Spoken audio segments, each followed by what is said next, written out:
Hi, I'm Devin. Welcome again to the Money Minute. So the biggest news moving global markets this week is the much anticipated peace deal signed between the US and Iran. Now this agreement, known as the Islamabad Memorandum, officially ends the conflict that has plagued the Middle East since February. For investors and consumers, the most critical element of the deal is the reopening of the Strait of Hormuz, alongside new waivers allowing Iranian crude oil back onto the market. Now you might remember that back in March, we discussed how this conflict had pushed global oil prices sharply higher, and we saw it at the fuel pump.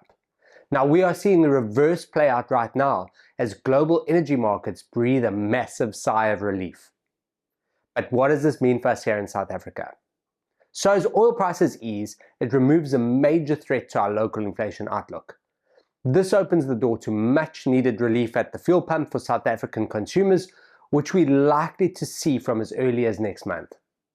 Even better, lower imported inflation gives our Reserve Bank more breathing room to comfortably continue cutting local interest rates later in the year. Now, lower interest rates mean lower debt servicing costs for households and a welcome boost to local business confidence. And for investors, this is a textbook example of why not to panic during geopolitical crises. Conflicts create terrifying headlines and short-term market shocks, but they are eventually resolved.